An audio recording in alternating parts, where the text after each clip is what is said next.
In the brutal civil war that tore 15th century England apart, the Wars of the Roses, power was supposed to be a man's game.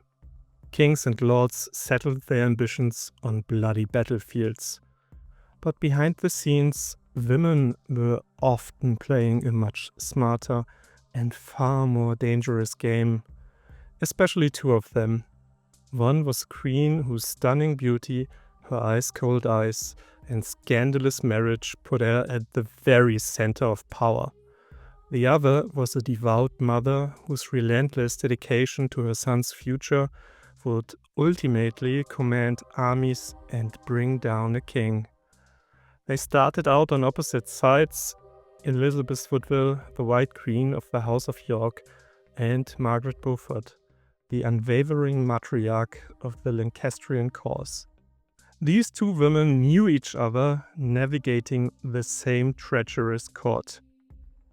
And when a common enemy threatened to destroy everything they held dear, these two women would join forces in a secret, desperate pact to overthrow a king and put their own children on a shared throne. But this alliance, born from crisis, wasn't the end of their story. At least maybe it was just the start of a new, quieter battle for influence, for status, and for control over the future of England itself. This is the story of Elizabeth Woodville and Margaret Beaufort. Were they rivals, friends, or the ultimate historical frenemies? Welcome back to Lemmy History. This is one of my favorite stories history can offer.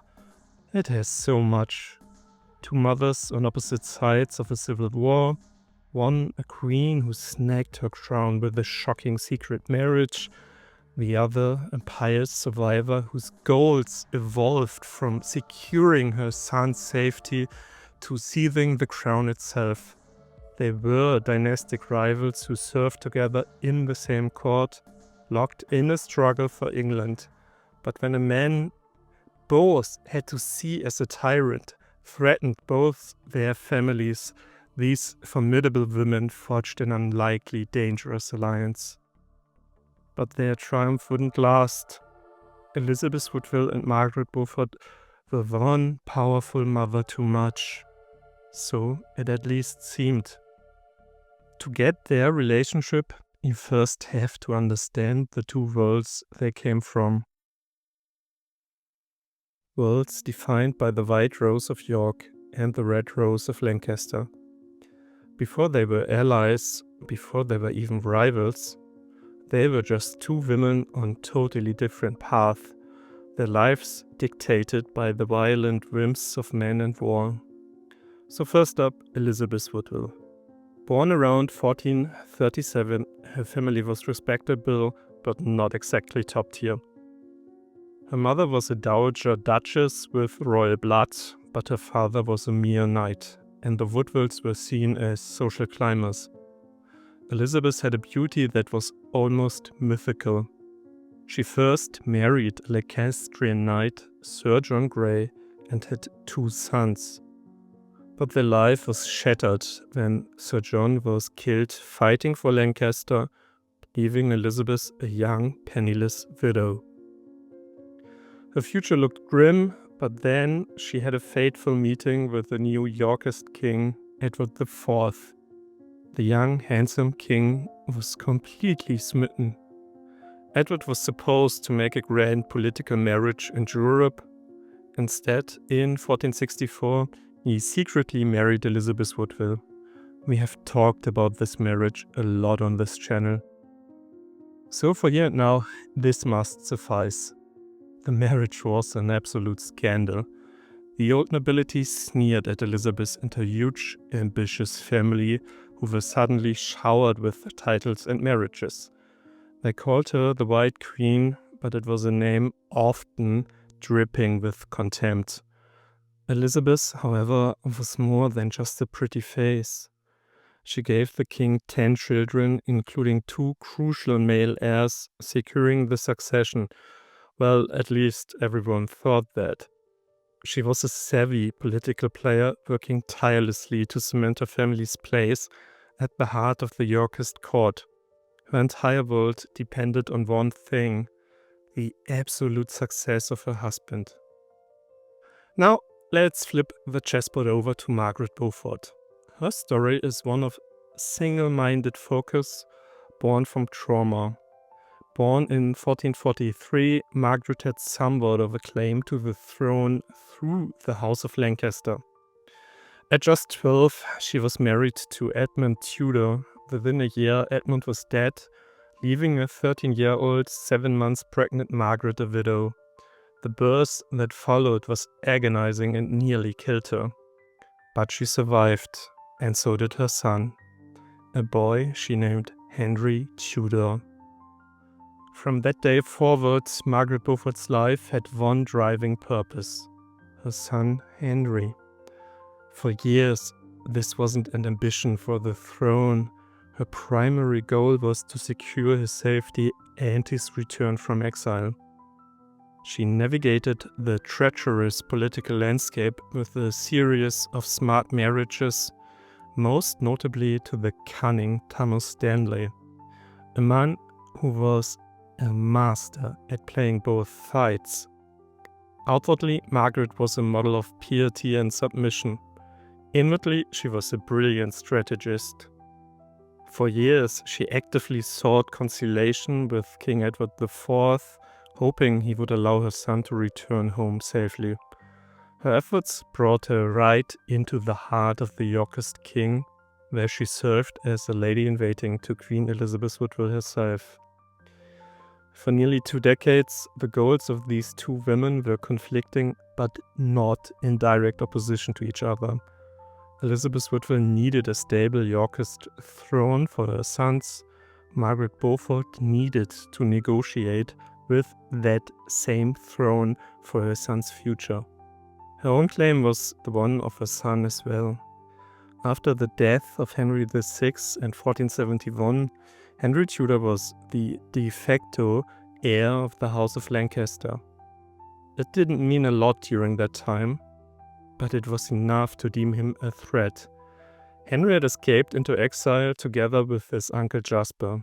Edward IV was trying to get a hold of him, or at least kill him, but failed. It was surreal.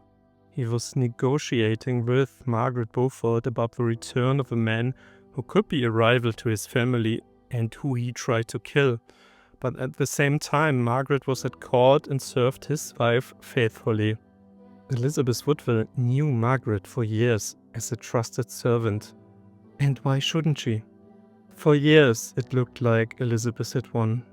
Her husband was a strong king, his throne was secure, and the Yorkist succession seemed guaranteed. The Yorkist power couple felt so secure that something astounding happened. Margaret Beaufort's long-term project of reconciling with the crown and bringing her son Henry home seemed plausible. The parties reached an agreement in June 1482.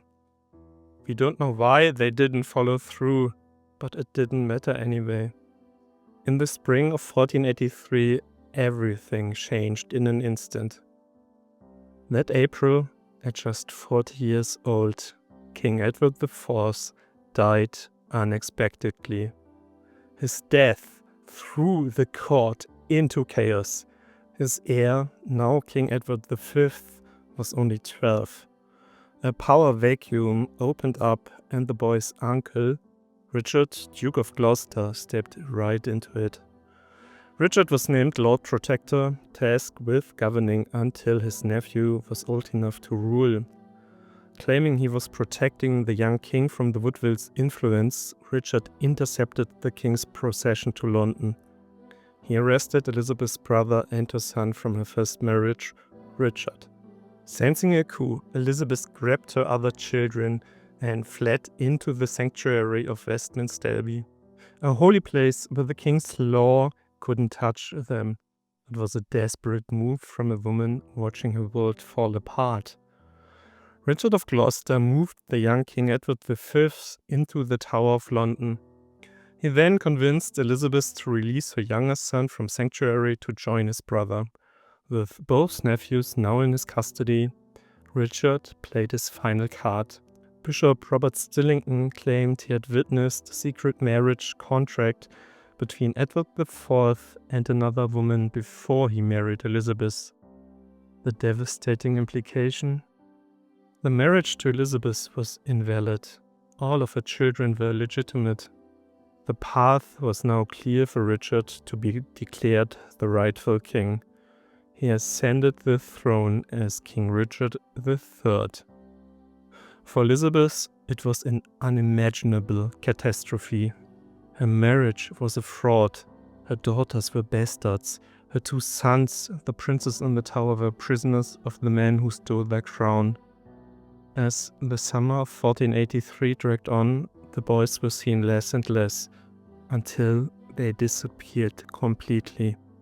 Whispers began to spread. The princes have been murdered. The princes have been murdered. The princes have been murdered.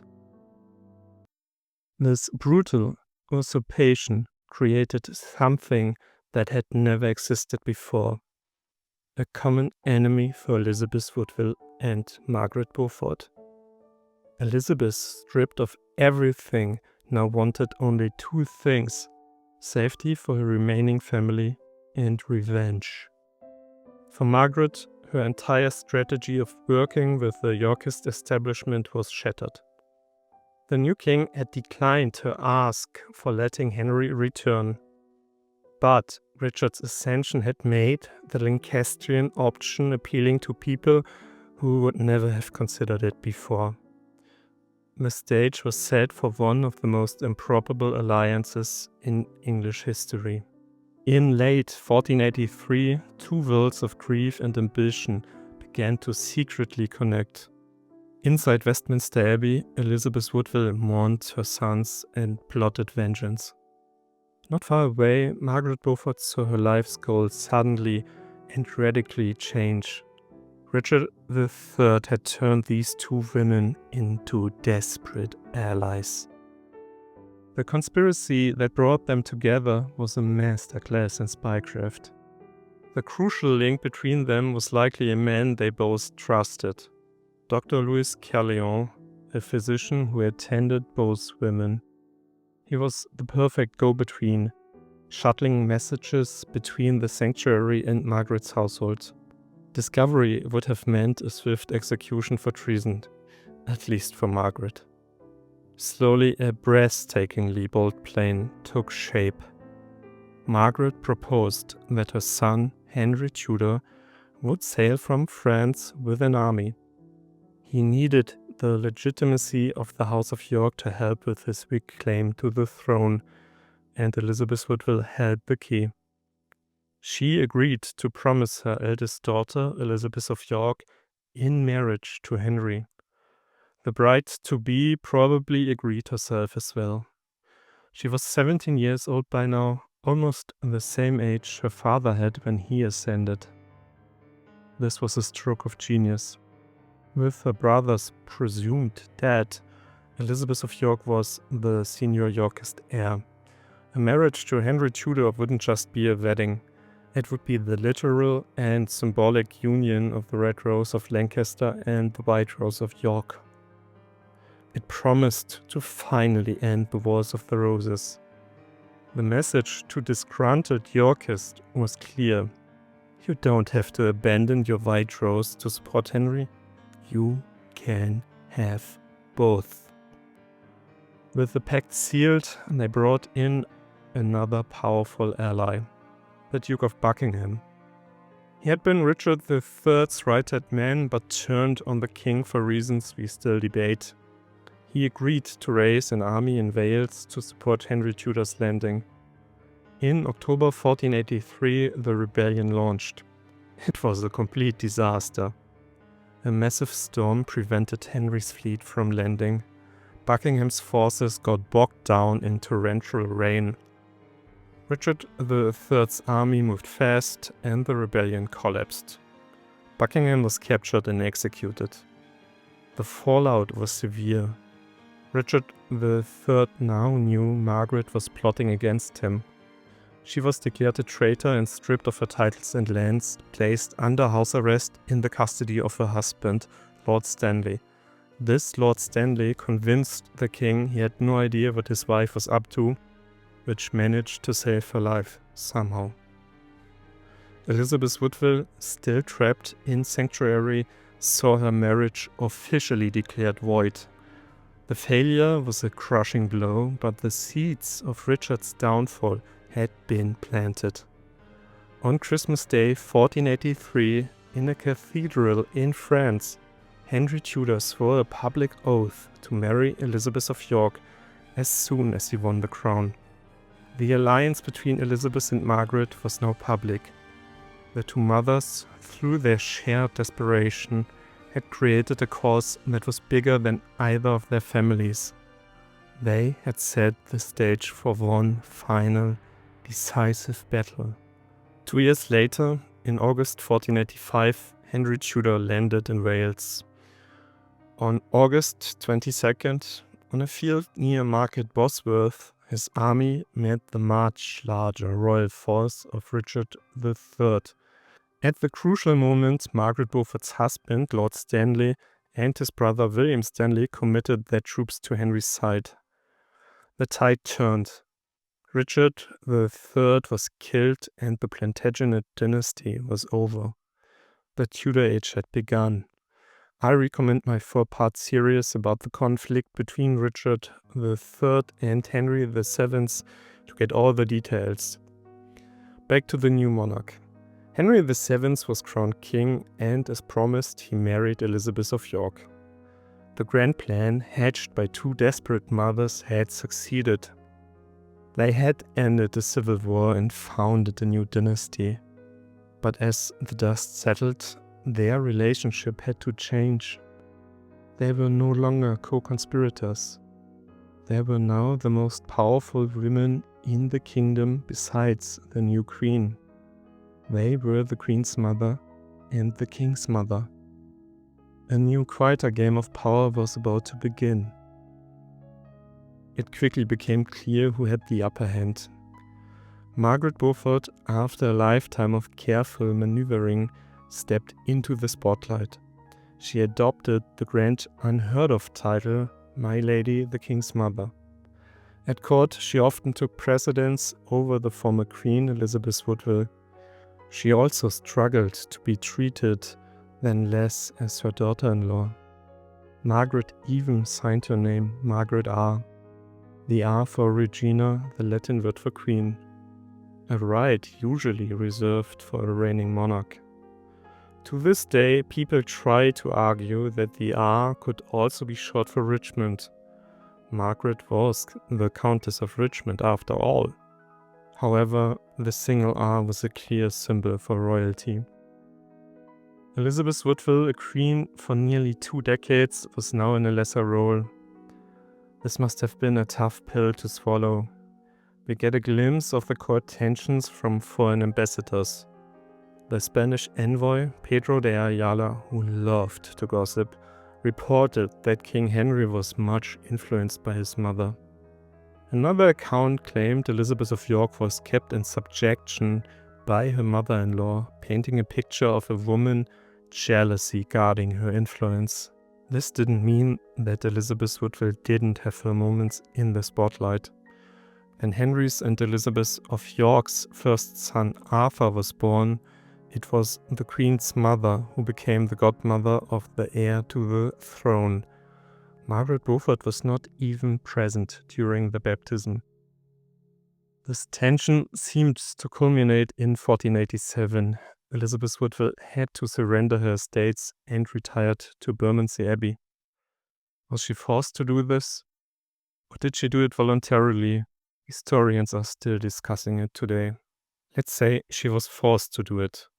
Why the sudden move? Did Henry VII maybe think his mother-in-law was still a Yorkist plotter at heart? Or was this the final move in a power struggle orchestrated by a dominant Margaret Beaufort, who wanted no rivals for her son's attention? Truth was not the decisive factor here. it was about perception. Henry was somewhat of a paranoid king, and he likely saw the benefit in not having his mother-in-law around him all the time. And Margaret, having dedicated her life to putting her son on the throne, was not about to share the spotlight forever. Funnily enough, we can turn this around. If Elizabeth Woodville wasn't forced, but wanted to leave, it was a great present to the king, his mother and her daughter. In this case, she was a friend to the Tudors, including Margaret Beaufort. Whatever might be the truth, Elizabeth Woodville lived her last 5 years in quiet retirement. Her days as a political force were over. Margaret Beaufort, meanwhile, remained at the heart of the Tudor court, arguably the most powerful woman in England until her death, and one of the most powerful women in all of English history. The alliance had won them the crown, but the victory wasn't shared equally. One matriarch had risen, while the other was gracefully but firmly pushed aside. Or she decided to step aside. Now, it's tempting to paint this as a simple story of rivalry. The triumphant Red Queen pushing the White Queen into the shadows. The mother-in-law from hell narrative is juicy, but it misses the more surprising parts of their history. I've already hinted at that.